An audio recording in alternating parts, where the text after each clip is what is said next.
Welcome to Better Than We Found It, the podcast for leaders driven to leave a positive mark through their leadership. I hope that I will have created some ways in which the circumstances of your birth don't predict the opportunities you have in your life. I'm Josh Huggins, your host and the founder of GS2 Partnership, a search firm committed to connecting visionaries dedicated to environmental and social betterment. I have two young sons. I want to be able to tell them I did use the resources and expertise of a company to try to create more awareness about climate change. In each episode, we delve into the minds of executive and future leaders. We discuss how sustainability guides responsible leadership, sparks change, and drives value. The way of thinking I try and advocate is for us all to think about us having a collective problem to fix, which is climate, and that we need to rebuild our global economy. We are GS2, and we are on a critical journey to connect to those who believe in leaving the world better than we found it. Hello and welcome back to another episode of Better Than We Found It. On today's show, I'm delighted to be joined by Dan Sherrard-Smith. Dan is the founder and CEO of MotherTree. MotherTree is an organisation committed to making it effortless for organisations and individuals to make greener choices in life. They provide support, assistance, guidance and consultation around how to move mainly your banking, pensions and energy to organisations who work in a much more greener and cost-effective way. But Dan's background didn't start there. He's a serial entrepreneur. He was part of the founding team of Look After My Bills, which raised the highest single investment within Dragon's Den history. He also failed a few times in his life. He got into recruitment and sales early on, and he talks very authentically about how that failure has helped him become the leader he is today. So if you're looking for inspiration about how to make better choices with your finances, I think this episode's for you. If you're interested in the entrepreneurial journey of leading with purpose, but have perhaps made a few wrong choices in your life so far, then this one's also for you. If you're interested in just hearing about the innovation that's happening at the forefront of both the consumer and business landscape around finances, then certainly this one's for you. So please give us your feedback. We'd love to hear what you're thinking about the episode so far, and let's dive right in. So hello everybody and welcome back to another episode of Better Than We Found It. Dan, welcome to the podcast. Josh, it's great to be here. Thanks for having me. Brilliant. So I've done a mini intro to you before we started this conversation, but I'm sure I have definitely not done it justice. So would you mind giving the audience an overview of who you are, I suppose your current role and remit with mymothertree.com? Yeah, sure. So I'm Dan Sherrard-Smith. I'm the founder and CEO of MotherTree, and our mission is to make it really easy for values-led businesses and their employees to reduce carbon and save money. And we focus on pensions, banks and bills. Before this, I was on the founding team of Look After My Bills with the best ever deal on Dragon's Den. We saved the British public £127 million in 3 years through switching them to better energy deals. And our goal at MotherTree is to get £1 billion into the green economy by 2025. Wow. Big, lofty ambitions, which we're definitely going to get into. But I'm always interested when I start these conversations to find out about the origination story, where the passion for the subject came from. So can you remember when in your life you had that sort of spark to think, this is something that I care about, that I want to be involved in, or even just something that I take seriously? Yeah, there's two parts for me. So the first is when I was a kid. So I grew up in Swansea, South Wales, and it's on the edge of a beautiful part of the UK called the Gower, golden sand and dramatic cliffs. And I remember sitting in a geography class at about 12 years old and hearing about climate change for the first time and realizing without dramatic change, we were going to lose this beautiful part of the planet within my lifetime. And I didn't really know what to do about that thought, that feeling at that point, but kind of just sort of stored it away. And then when my son was born, just over 3 years ago, actually it was when my wife was pregnant, really, it really made me question what the world was going to be like for this child when they're in their mid-30s. And that thought, combined with the sort of memory of hearing about climate change for the first time, really were the two sparks that led me to launch MotherTree. Excellent. Well, I think, having a 2-year-old myself and an 8-year-old stepson, really resonates with me, and thinking about the future and having these conversations and thoughts that I suppose I would hear my father sort of say to himself when he was sort of reflecting on things that you never think you're going to feel like when you're a younger person, but it kind of all comes full circle, doesn't it? So, thanks for sharing. But you told me, I think when we were having our prep call, that your early career actually started in recruitment, I think it was, or sales. So how did that come about? And obviously you've moved away from the dark side now, but tell me a bit about those early years and what that was like. Josh, you have a great memory. So my first job was recruitment. I did that for 3 months, and then my second job was sales. Did that for 5 months. Well, they were my first 2 jobs out of university. I had jobs through university and before, but my first 2, I guess I sort of thought of them as official jobs. It's probably not the right way to think of it, but anyway, recruitment I found incredibly tough. I'm in awe of great recruiters like you, Josh, because it's such a tough environment to thrive in. I did it for 3 months. After the second day, I went home and cried. I was living with my sister at the time in London, and I cried. I just couldn't believe it. This is what the world of work is like, and it just didn't click for me. And then I went to sales, and a kind of similar experience, was slightly better. I had a kind of okay sales sort of rates, but again, just didn't have that passion, didn't have that real kind of drive. And that's what I kind of realized at the end of that job. I was actually fired from my sales role for not hitting the targets. First and only time I've ever been fired, but it was such a relief. I remember feeling really pleased. That was my best day on that sales job, other than winning the table tennis tournament, was that final day, because I suddenly realized, well, I can pick my role. And that's what I did. I spent kind of the next month, probably 6 weeks, actually starting to really select what I wanted to do and just think a little bit deeper about where I wanted to spend my time, and then ended up on the graduate scheme at OVO Energy, which was a green energy provider, which I sort of felt that sense of mission. And I'm someone who I kind of like to pick things up and figure out how things work. And the graduate scheme really allowed me to do that, because I just worked in a bunch of different environments over the next 2 years.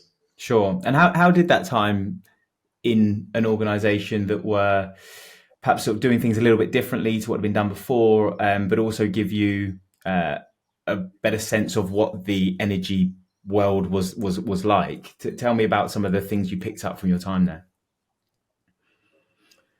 Yes, so I started in marketing, which I think is an amazing place to be, because what I've learned, and particularly learned this when launching companies post OVO, is everything is downstream from lead generation. If you have a really good lead generating machine, in effect, then everything else is so much easier. And I've been on both sides of that, when we've found it hard to get leads and when we've found it easy to get leads. And working in OVO's marketing department really helped me understand, okay, that's the number one priority. And then how do you communicate to customers in an effective way? What happens when something goes wrong and you have to communicate to them? Just really the kind of fundamental pieces in terms of communication. I also worked in the customer service team for 3 months. That was amazing, because you got to talk directly to customers when something was rubbish with the OVO product. You heard it on the front line, and I loved that. I ended up putting together a report for the management team. I kind of just did a tally chart of everything that was wrong that we were hearing, and that allowed us then go and start to put some of that stuff right, and it reduced the calls in the call center. So I just loved that, hearing about it from customers. And from that point on, every single business I've launched, I've always reached out to customers to hear about their experience consistently, because we live and die with our businesses on the experience we can deliver for customers.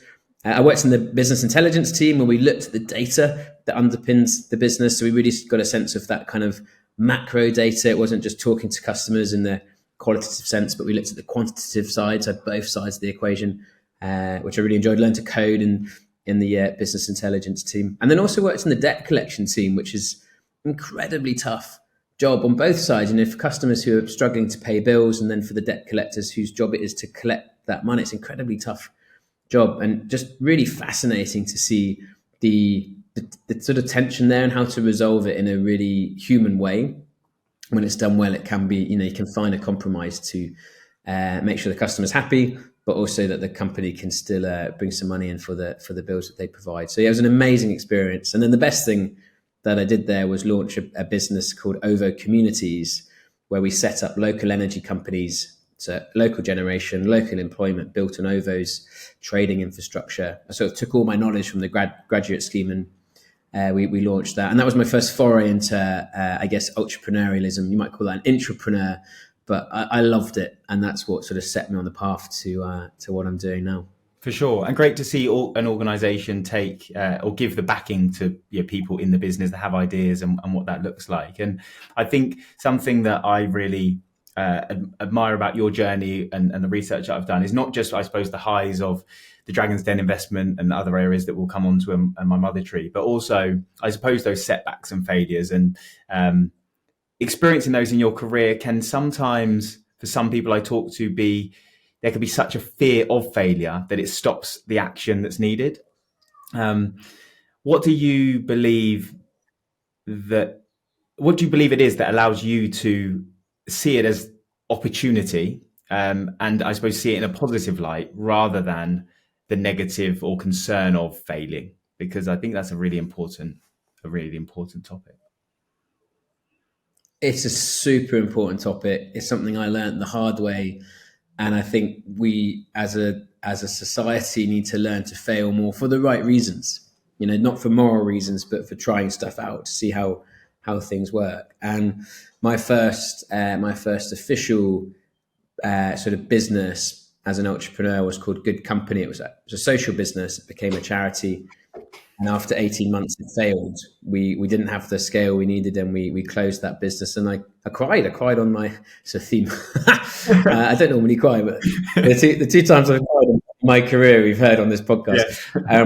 Cried on the kitchen floor. My wife, well, then girlfriend, now wife, she picked me up. And I just realized at that point, it was this incredible freedom. I'd failed. My whole identity had been wrapped up in this business and kind of had to succeed. And I'd failed. It hadn't worked out. And suddenly it was like, well, nobody's died. I've just had this amazing 18 months of lessons in terms of actually how can it be really hard to scale a business, but also what are the things to avoid the next time. And yeah, I just felt this massive release. And from then on, I've kind of leaned into, okay, where is it uncomfortable? Where can, potentially fail? And let's really drive at that and figure out, what can we do to make it a success? So I was really scared of failure. During that first business, it felt like I was working with the handbrake on, which is an Arsene Wenger saying, but I just didn't feel like my mind worked. And then as soon as it failed, it was like the switch came on, and I was like, oh, okay, this is what it feels like. I've seen it. And so my son's just appeared. Hello, here. Can you take it? Yeah, thanks. He's just come back from his walk. And it was just this brilliant release. For sure. And you're right. I think, I don't know whether it's a British thing, because with the work that we do, particularly in the US business, the sort of mindset mentality around entrepreneurial adventures and the not working is very different to it how it is in the UK. It's almost like if you fail, that defines you, and I think that we battle with that in sustainability, in the sense of innovation and almost this sort of green hushing that now organizations don't maybe want to talk about the innovation they're trying, because if they fail, they're feared they'll be thrown stones at. And we'll come on to talk about some of that stuff. But I think there is a societal mindset shift that is needed in order to help us continue to innovate. But kudos to you for the crying and admitting the crying and coming back from it and moving forward positively. So what did that what was that springboard from there? The social business has failed. How did you pick yourself up off the floor, and what did you think about what you were going to do? Yeah, so for a little bit, I just started playing. So I wrote 2 novels, two fiction books. I launched an online sort of game online, which was kind of inspired by Pick My Postcode, if you know that site. So I just started experimenting way more. And then the founders of a business called The Big Deal approached me and said, look, we want to launch this business called Look After My Bills. We really get your background, and we're looking for an entrepreneurial mindset.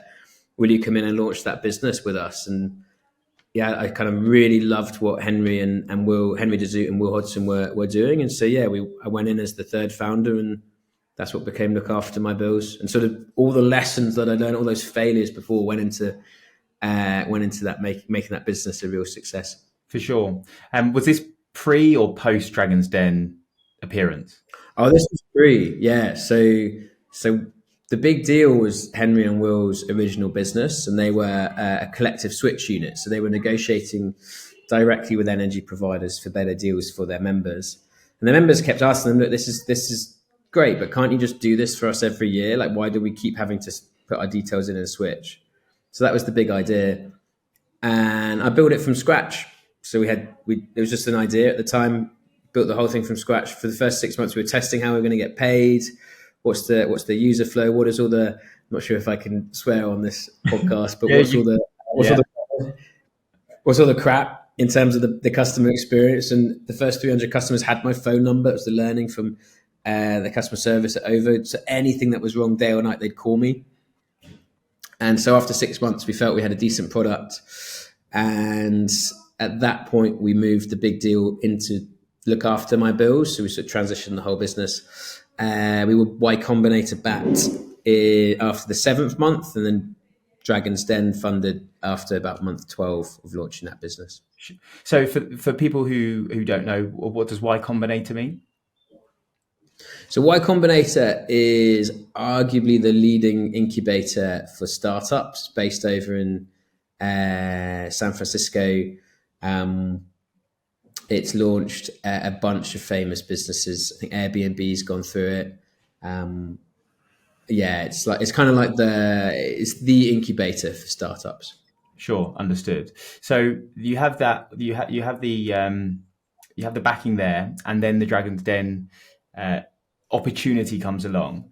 For people who watch the show, I'm sure everybody watches the show or is aware of it. Tell me about some of the things that perhaps both pre and post appearance that people wouldn't perhaps know or consider that happens as part of the process. So there's quite a long application process to get through, like a lot of form filling, which it took us a long time. And then I'm not sure what I can say really, because the BBC are quite tight on their rules.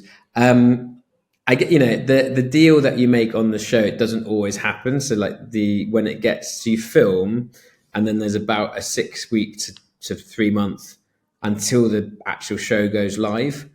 And quite often, more than I realize, deals will fall through in that space, but they'll still show it as a success on the telly. Oh, really? Okay. So yeah, which kind of makes sense because they do their due diligence afterwards. And they sent their due diligence team to Look After My Bills, and we passed that, so we did take their investment.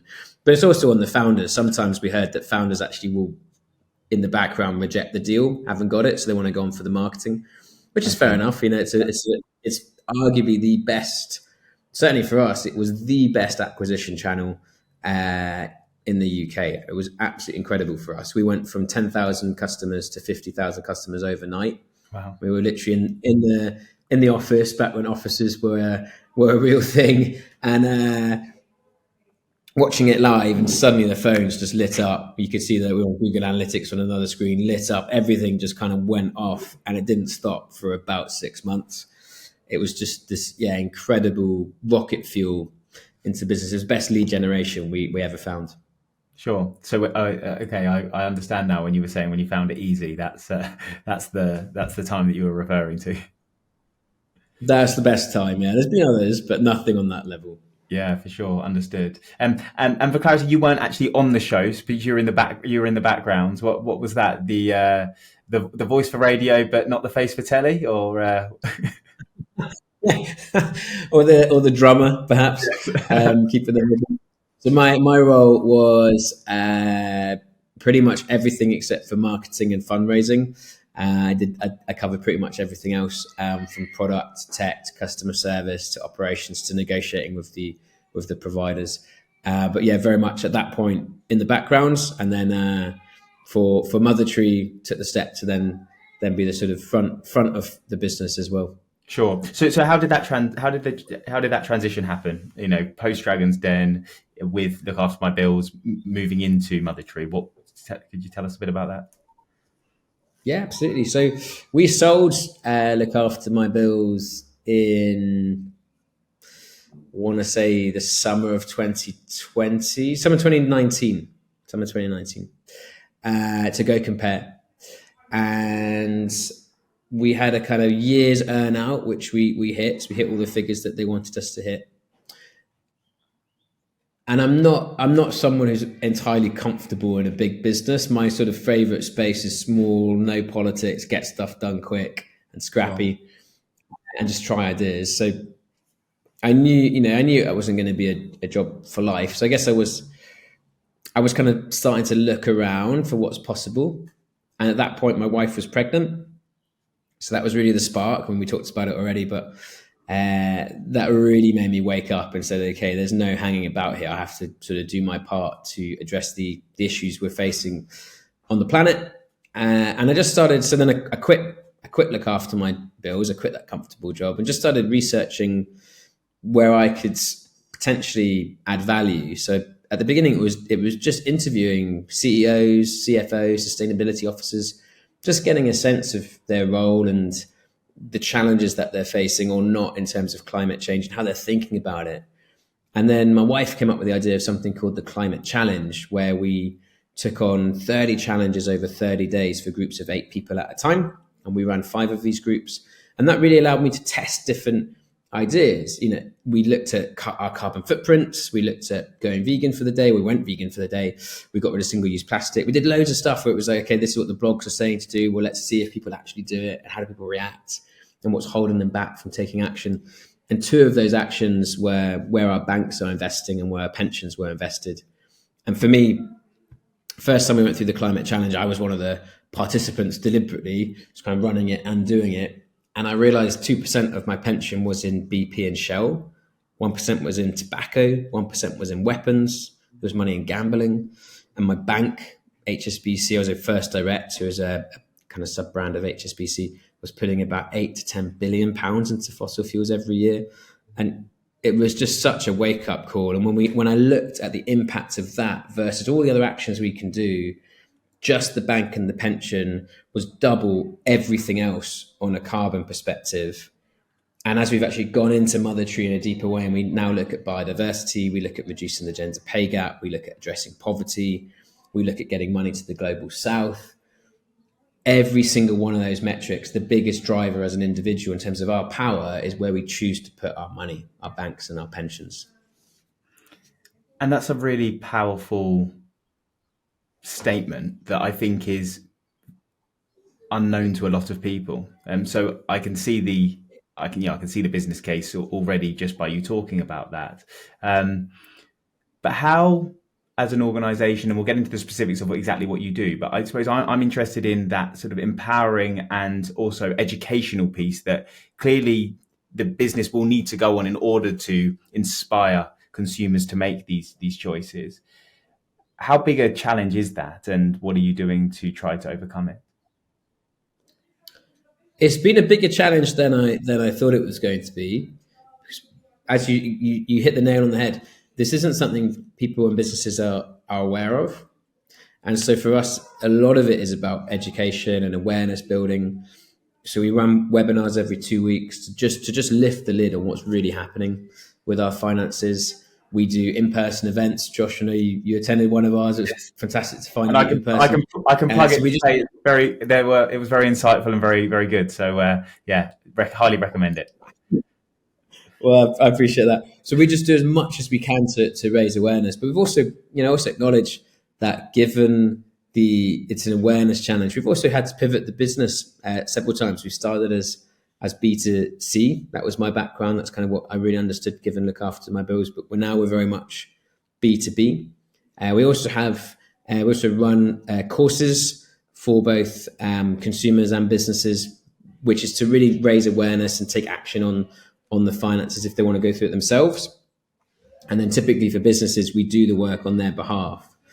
And so we make it as easy as possible to make the actions a reality. But You're absolutely right. That kind of awareness piece is our biggest challenge.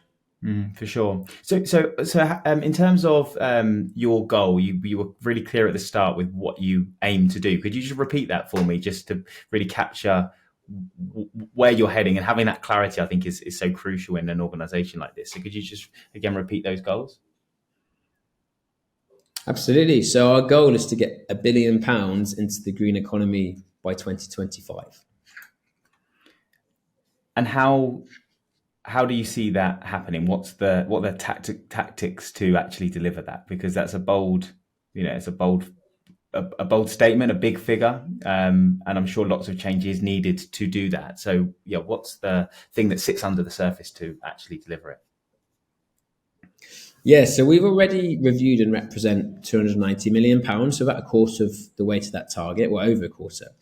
And how we do that, so we do what's called our MPS method, so it's measure, prioritize, and switch. So first up, we measure where the business currently is, and we look at financial performance, we look at carbon impact, and we look at values alignment, so things like biodiversity and addressing the gender pay gap. And we look at the pensions, the banks, and the bills for businesses. Then, given where the sort of measurement is, where they currently are, we can prioritize. We look at all the market. We're completely independent.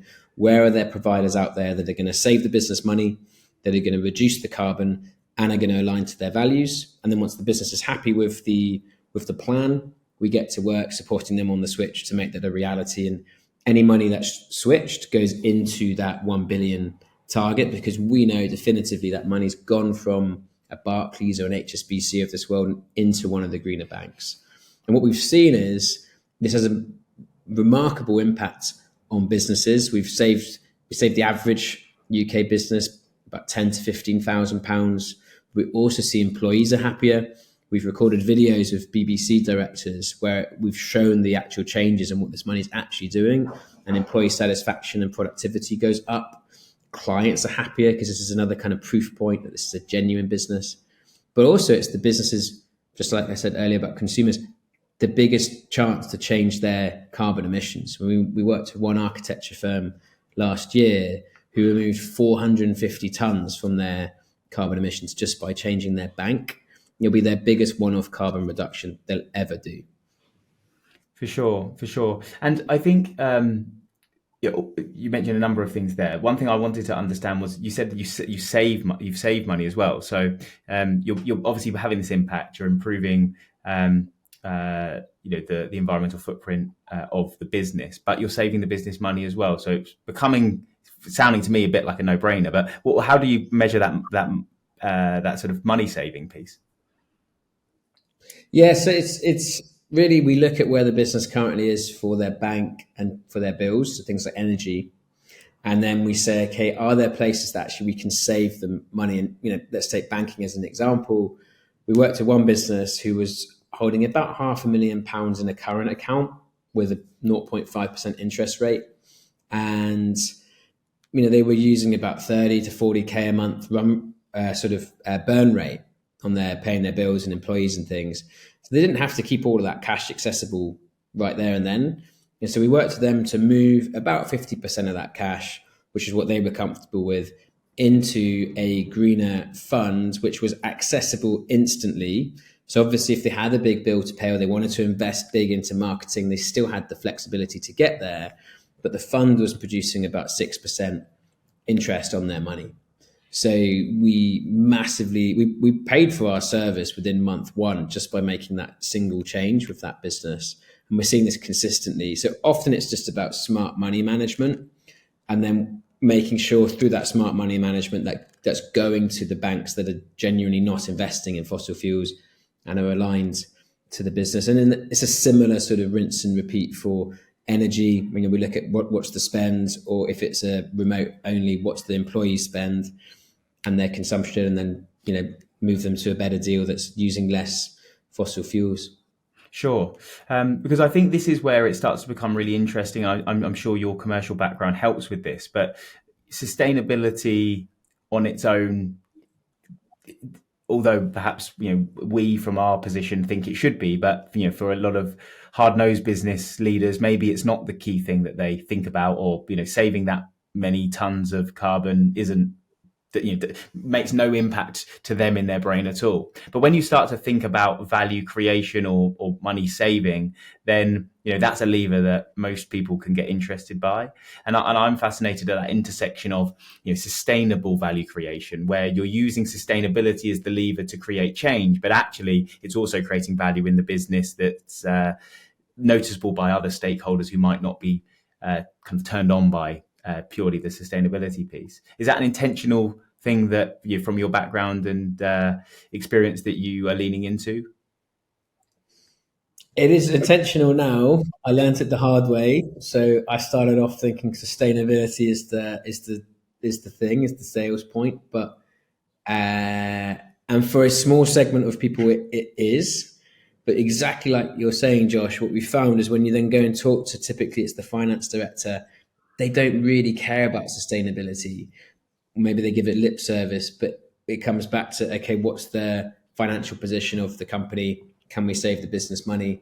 And I get it, because that's, in a linear economy, that's a key metric for a healthy company is profit. Sure. And so we've deliberately tied in save the money and reduce the carbon. So we've tried to make it this kind of like double value. So it's not just sustainability. I see. And if somebody's listening to this who's an employee within an organization where perhaps they don't have the ability to influence them to consider using MotherTree, but wanted to, as a consumer themselves, make a change, what would be some tips that you would encourage them to consider or do to help them on that journey? Well, first up, check out the MotherTree course, because we literally take you through as an employee what to do, and at the end of that course, we go through in depth how to influence and impact your own business to have that kind of powerful change at a business level as well as a personal level. Because I'm a big believer that it's important to get the foundations in first, so to develop the understanding of both what's currently going on in terms of the climate crisis, and it's broader than that. It's a kind of biodiversity crisis, it's a poverty crisis, and these are all feeding into each other. So to get that real deep understanding, and then understanding of where we currently are in our own lives. So, other things that we can change and start to walk the walk. And banks and pensions are actually two of the easier ones. Once they're done, they're done. Whereas being a vegan, sometimes it's a constant reminder, because we're such a meat-heavy society, which is awful. But for some people, it can be a constant reminder. So understand, okay, where can I have an impact, and also where's the biggest impact? And again, typically is with those finances. And then, so once you're sort of walking the walk, you've got that foundations, you can walk the walk, then it's a chance to talk the talk and to really start to influence. And we draw on experts like Catherine Hayhoe and Charlie Cox, who have done a lot of research about how you then influence others to move towards that sort of more sustainable footing. So I know it's a shameless plug. There are other ways to make it happen. Of course there are. And one is check out Catherine Hayhoe's brilliant TED Talk, because she does really walk through just that influencing part, and how you can sort of have those really deep conversations with perhaps someone who's not sharing those same sustainability values. For sure. And are there places that individual consumers can go to? You said when you looked into it, you realized and recognized where your pension was being invested, or where your savings were being invested. Are there places that the average consumer can go to understand that if they were interested? Yes, it takes a little bit of digging. We have a guide on that, and so essentially you have to figure out what's your pension fund. Typically, that's listed in the portal of your pension. So if you're with, I don't know, L&G or Scottish Widows or Aviva, if you go into the account area and find the pension fund, it will have a name. They give it an alphabet soup of name. But you just copy that name, put it into a browser, hopefully Ecosia, because they plant trees for every search, pop it into a browser. And then typically the first site that comes up is something called TrustNet, or typically in the top 3. Within TrustNet, on that link, it'll show you the top 10 companies that your pension is invested in. So it takes a little bit of digging, but you can see the top 10. Top 10 typically covers 15 to 25% of the total fund. So you get it's a good start. We haven't found a free site that's able to deliver 100% because there's so much detail and it changes so often. Sure. MotherTree does that, but it takes us a lot of digging. So that is a paid service. But to just sort of scratch the surface to get that 15-25% still gives you a really good steer. Okay, this is where my pension's going, and do I agree with the companies that it's invested in? Because I think that's when I was talking earlier about this educational piece, I think it's also because it is a bit cloak and dagger, pensions, money. A previous guest that I had on the podcast was Ruth Hancock, who is the CEO of Octopus Money. And I don't know whether you're familiar with her or Octopus Money and the work they're doing, but it's very much about educating and empowering individuals to understand money more and to be able to then make more informed decisions. And this is probably an outcome of something like that, where people would look, because otherwise it's something that you just you're given and you just take it, and that's what it is. But I think empowering people to know you can look at this, you can make changes if you wish to, and it's going to have a bigger impact than any other environmental initiative that you're doing personally, is such a powerful thing for people to know. So I really appreciate you sharing that. With regards to technology, you mentioned there that there is some detail behind it. What role does technology play in MotherTree's approach to sustainable finance, and how are you sort of looking at and considering technology advances to, I suppose, enhance or improve your services for the future? Yeah, so we've built a model which can look at where pensions and banks are investing, and our model can then draw that back down to an individual level. So to give you an idea, if you're banking with HSBC, our model is able to tap into trading sites, so we can see where HSBC is lending money to, let's say, oil and gas projects. So we get a really clear understanding of where HSBC is putting money, and therefore how that impacts, holding £1,000, £10,000 in an HSBC account. So that's our own sort of bespoke tech, and we've done very similar version for pensions as well. We're also using AI. So obviously it's not just the money that goes into a company. So HSBC put £1 into BP. Sometimes it will be clear because they put it through in a bond, which is used for a specific activity. Sometimes it's unclear. They've just invested in the company. And then we're using AI to get an understanding of what's actually going on the ground. So there's some amazing AI developments now on using satellites as well to get a sense of actually what is the company actually doing on the ground and what's the impact there. And that's allowed us to build up a much deeper understanding of things like impact on biodiversity, as an example. Sure, understood.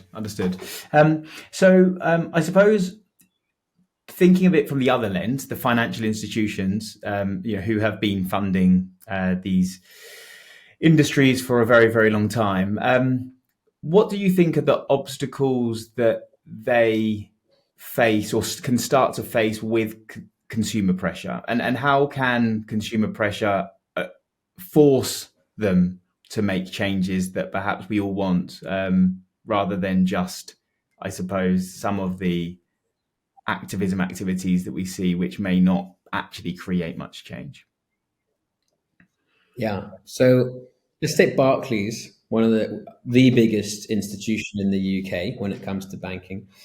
Barclays put about £15 billion into fossil fuels per year. And in fact, they announced last year that they wouldn't invest in any new fossil fuel projects, and their investment went up in fossil fuels last year. So it's a massive greenwash from Barclays. It's a disaster from a climate crisis perspective. Nigel Higgins is the chairman of Barclays. He's ultimately responsible for that strategy. He's also ultimately responsible for Barclays' net zero commitment of 2050. Nigel Higgins will be 98 years old when 2050 comes around. It's not his problem. It's just not. He can set the targets now, and he knows he's not going to be chairman, and nobody's going to care that he didn't hit the target because he's 98. So we have to start speaking Nigel Higgins' language. And the language is pounds in his bank and customers. And the more customers that leave, the more money we get out of that bank, and the more times we tell Nigel Higgins why we're leaving, the more chance we have to wake him up, because he's asleep at the wheel at the moment. He's just delivering stakeholder value right now. There won't be any stakeholders in that bank if they continue to invest £15 billion into fossil fuels, because there won't be an economy or a planet. And I know this sounds kind of sensationalism, but it's not. If you look at the science, we'll be at 2 or 3 degrees warming. There won't be a livable planet at that point. And so we have to do all we can to wake these people up, like Nigel Higgins. The more people that leave, the more money that leaves, the more chance we have to pressure this bank into changing. We've seen that last year. It's the first time that they've released any policy to say they're going to stop new investment in fossil fuels. That's a step, but they've also proved that that's greenwash. We need to start seeing the real action, which is their investments in fossil fuel going down and their investments in renewable energy going up. And you mentioned moving your money away, understood, but then you also said about explaining to them or communicating them as to why. Are there platforms or places that allow that to be delivered better than others? Yeah, so we do that as standard for our clients. Anyone who moves away, we will, if they're with their permission, we'll write a letter, write an email to direct to Nigel Higgins. Make My Money Matter are really good at this as well. So if you didn't want to move your money, but you did just want to tell, the bank or the pension provider that you don't agree with their practice, you could go to Make My Money Matter, and they have the templates there as well. So those would be the kind of main two that I suggest. For sure. Excellent. Okay. And then a couple of final questions for my MotherTree, and then we're going to get into a few quick fire questions at the end of the conversation. So in the next 12 months, what's your top priority for MotherTree? Top priority is always impact. So for us, we're an impact-led company. So we have, to date, said earlier, we have shifted £290 million into the green economy. We are on track to reduce 26,000 tonnes of carbon. And so in the next 12 months, that'll take us to, into 2025. So we want to be getting really near that 1 billion target and getting close to 100,000 tonnes of carbon reduced. And if from what you've done so far, what would you say has been your proudest achievement for the company? That's a good question. I haven't really reflected, so just keep going. What's my proudest achievement? I think it's that's a really good question. I absolutely love the people we've been able to work with. So it's so fun when you get to work with the founder or a finance director who really gets it and makes the changes a reality. And that's without doubt my kind of the warm fuzzy moment when you're like, yes, this is gonna really change in terms of this company and what they do, and also for the employees, given that they've made that change. So yeah, it's probably the clients that we've helped along the way. For sure. And just to get a sense of, I suppose, the different size and scales of companies that you can work with, what do they range from in terms of employee size? It's the full range. So we've got one person bands, and then our biggest client is Go Cardless, who put £30 billion through their accounts every year. So yeah, it's the full range. For us, what ties them all together is that they're values led. Mm-hmm. So it's the people are really they're clear on their values and what they stand for. Those are the clients that we like to work with. Sure, understood. Okay, so a few quick fire questions to finish off with then. Hopefully your mind's in gear. So number one, who inspires you the most in the sustainability sector? Who inspires me the most? I'd say right now it's a chap called Carlos Terol, who he's just one of the kindest people around and just so happy to share. He's just going to be one of the most brilliant entrepreneurs in the next few years, I suspect. He already is, but I suspect he'll build something really quite phenomenal. So yeah, Carlos. Absolutely. What's your one daily habit that contributes to your success? I do what's called Wim Hof breathing every morning. So we lack oxygen in the system. So it's about 50 minutes, deep breath in, breaths out, and then hold the breath. To really sort of oxygenate the system. I do that as soon as I wake up. Do you follow up with a cold shower or a cold plunge? When I'm on my game, yeah. But I wouldn't say I do that daily. I've been doing them for I don't know how long now. Probably about 2 years. About 6 months of that was going warm start and then finish off 2 minutes cold. But now I got told once I was on a meeting with someone and I told them I did this, and she looked at me disgusted and said, "No, if you do it fully cold the whole time." So that whipped me into shape. So now, 18 months I've been going for full cold, and it's a struggle in the mornings, but it's certainly when you come out of it, you feel so much better. So. Oh, it's incredible. Yeah, I probably averaged 3 a week. Okay. Cold plunge. But it feels amazing afterwards. Absolutely. What's your favourite book on sustainability? I got it here. It's called Finding the MotherTree. It's why MotherTree was named MotherTree. It's by Susan Simard. Absolutely incredible. I know it's quick fire, so I won't go into why. Yep. You want to know. What's been the best career advice you've ever received? Fail more for the right reasons. And what about sustainability? If you were to encourage one easy sustainable swap that everyone can make, what would it be? Move your bank. I teed that one up quite nicely. No, look, Dan, that's great. Thank you so much. So my last question, and it sounds like I probably already know the answer to this, but as part of the podcast, understanding about our own personal legacies and how we want to leave the world better than we found it. When you look back at your career, what would you like your legacy to be to show that you have personally left the world better than you found it? I want to be known as someone who did their best with the skills that they had and was conscientious about other people, but also inspired other people to change. And ultimately, I want to look back and be living in a world of abundance. And by that, I mean nature and our rivers are clean, our seas are clean, and we have a potential to have that kind of future where billions of people can still thrive.